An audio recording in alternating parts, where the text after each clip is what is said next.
Acting झूठी होती है, संगीत जो है दिल से निकलता है और दिल से जो चीज निकले वो दूसरों के दिलों तक पहुंचती है।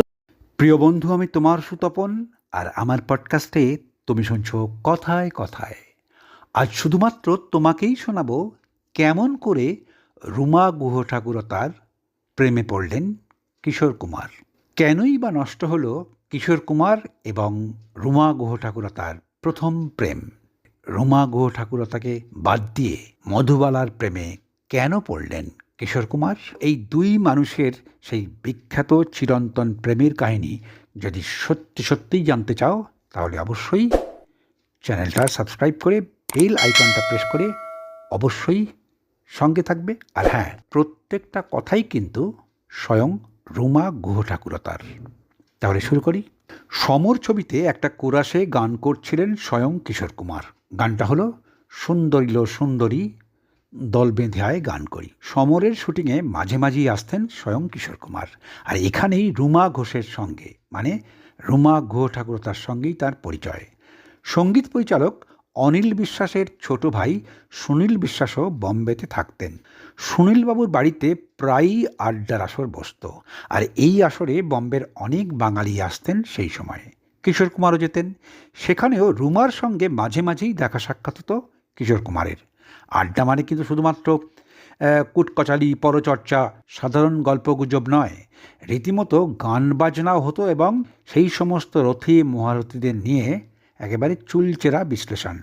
আর সেখানেই রুমা গাইতেন রবীন্দ্রসঙ্গীত। তাঁর গান একেবারে প্রথম থেকেই মনে ধরে গিয়েছিল স্বয়ং কিশোর কুমারের। আর এই আড্ডায় নিয়মিত আসতেন মান্না দে, গীতা রায়, পান্নালাল ঘোষেরা।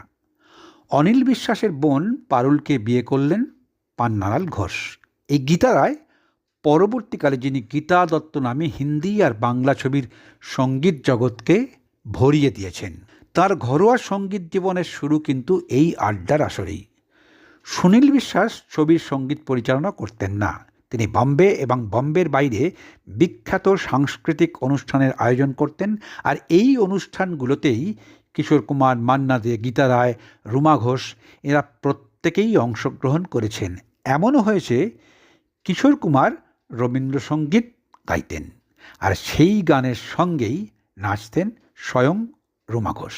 ঘন ঘন দেখা সাক্ষাৎ হওয়ার ফলেই রুমাকে ভালো লেগে গেল কিশোর কুমারের। তিনি সিদ্ধান্তটা নিয়েই ফেললেন গোপনে রুমাকে বিয়ে করবার। কারণ অশোক কুমার ঘুণাক্ষরেও একথা জানতে পারলে কিছুতেই ভাইয়ের সঙ্গে রুমার এই বিয়েটা হতেই দেবেন না। এদিকে কিশোর আর রুমা বান্দ্রার ম্যারেজ রেজিস্ট্রেশন অফিসে তাদের বিয়ের আগাম নোটিশ দিয়ে দরখাস্ত করে বসেছেন। অশোক কুমার কিন্তু এসব কিছুতেই জানতে পারেননি। সালটা তখন 1950। কীভাবে কিশোর কুমার আর রুমার প্রেম দানা বাঁধল, সেই কথা রুমা গুহ ঠাকুরতা এক সাক্ষাৎকারে জানিয়েছেন। সেটাই আমি শোনাব। রুমা গুহ ঠাকুরতা যা বলেছেন সেটা হলো, কিশোর কুমারের সঙ্গে সমর ছবির সেটে তার আলাপ হলেও কিশোর কুমারের কথা কিন্তু অনেক আগে থেকেই শুনেছেন রুমা ঘোষ। জিদ্দি ছবিতে দেবানন্দের লিপে তাঁর গান মরনে কি দুয়ারে কিউ মাঙ্গু শুনে একেবারে কিশোর কুমারের ফ্যান হয়ে গেছেন তিনি। খ্যামচাঁদ প্রকাশের সুরে অসাধারণ গেয়েছিলেন গানটা। আর এই গানটাই একেবারে নাড়িয়ে দিয়েছিল রুমা গুহ ঠাকুরতার হৃদয়। मरने की दुआएं कौन मांगे, जीने की तमन्ना कौन करे। उस गीत को सुनते ही मैं बहुत इन्फ्लुएंस्ड हो गई थी। গোটা পরিবারের লোকজনও কিশোর কুমারের গুণমুগ্ধ হয়ে পড়েছিলেন। और उसके बाद आहिस्ता आहिस्ता हम लोग काफी करीब आने लगे। সেদিনেই রুমা যখন সমর ছবিতে অভিনয় করছে, সেই সময় মানিক মামা মানে সত্যজিৎ রায় মাঝে মাঝে সেটে এসে চুপচাপ বসে থাকতেন, নিতিন বসুর কাজ দেখতেন।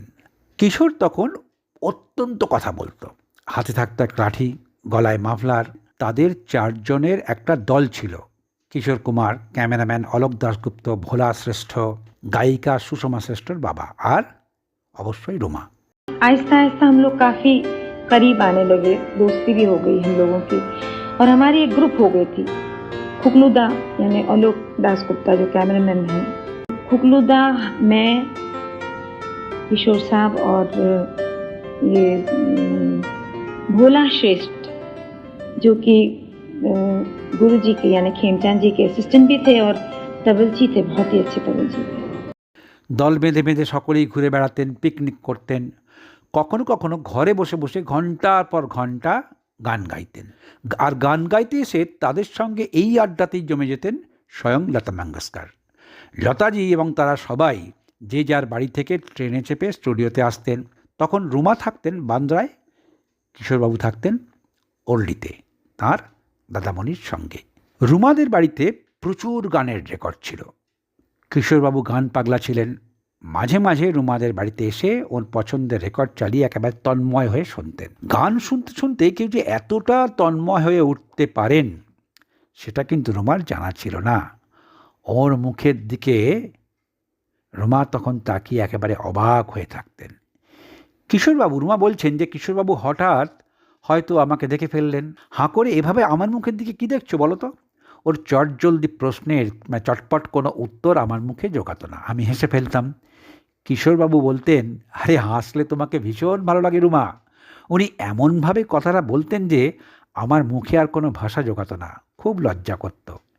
ধীরে ধীরে আইপিটিএর সঙ্গে যুক্ত হয়ে পড়লাম আমি। কেএল সাইকেলের গান আমার ভীষণ ভালো লাগতো। সাইকেলজি অমিতের বাবারও খুব ফেভারিট ছিলেন।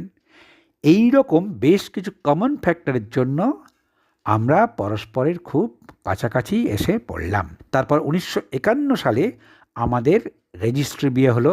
তবে এই বিয়েকে কেন্দ্র করে খুব ঝামেলা হয়েছিল। আসলে কিশোরের বাড়ি থেকে আমাকে অ্যাকসেপ্ট করছিলই না। তার কারণ আমি ব্রাহ্মণ নই আর ওরা গাঙ্গুলি। পরে অবশ্য মেনে নেয়, মিয়া বেবি রাজি তো ক্যা করেগা কাজী। আমার শাশুড়ি মা কিন্তু অত্যন্ত স্নেহ করতেন আমাকে। দাদামণি, কিশোর আর আমার উপরে কিন্তু টানা 1 বছরেরও বেশি আমাদের ওপরে কিন্তু রাগ করেই ছিলেন। আমার শাশুড়ি মা গোটা ব্যাপারটা উদার মনে একেবারে প্রথম থেকেই মেনে নিয়েছেন দেখেই ধীরে ধীরে দাদামণির মনেও পরিবর্তনটা এসেই গেল। এইখানেই একটা কথা আমি বলি, যেটা অশোক কুমার একটা সাক্ষাৎকারে বলেছেন। কিশোরের প্রথম বিয়ের ঘটনাটা ভারী মজার। বম্বের চেম্বুরে ইউনিয়ন পার্কের বাড়িটা আমি 1950 সালে তৈরি করেছিলাম। সস্তায় জমি পেয়েছিলাম তাই। তখন সব রকম রেজিস্ট্রি হতো বান্দ্রায়, বাড়ি, বিয়ে সব ধরনের। তা আমি আমার বাড়ির রেজিস্ট্রেশন করতে গিয়ে হঠাৎ দেখি রেজিস্ট্রির খাতায় কিশোরের নামে কি যেন লেখা। ভালো করে পড়ে দেখি আরে এ তো একটা বিয়ের রেজিস্ট্রেশন। ইংরেজিতে লেখা, কিশোর কুমার গাঙ্গুলি ম্যারিং রুমা। তখন আমি বম্বে টকিজের ইনচার্জ কিশোরকে ডেকে পাঠালাম। জিজ্ঞেস করলাম, এই তুই বিয়ে করেছিস? ও বলল, না না দাদামণি, আমি তো বিয়ে ফিয়ে করিনি, রেজিস্ট্রি করেছি শুধু। বললাম, আরে বাবা, সেটাই তো বিয়ে হলো নাকি? কিশোর তো কিছুতেই মানবে না যে ও বিয়ে করেছে, খালি বলে, দাদামণি আমি তো শুধু রেজিস্ট্রি করেছি, দাদামণি আমি শুধু রেজিস্ট্রি করেছি। কিশোরের কথা শুনে ওর উপর আমি মারাত্মক চটে গেলাম। আর কাউকে না জানিয়ে ওর এত বড় সাহস, এত বড় একটা সিদ্ধান্ত নিয়েই ফেলল।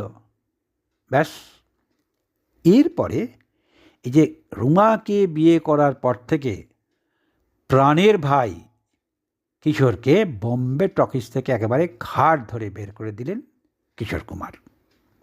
তবে সেই কথাটা কিন্তু দাদামণি নিজে মুখে কখনো বলেননি রুমাকে।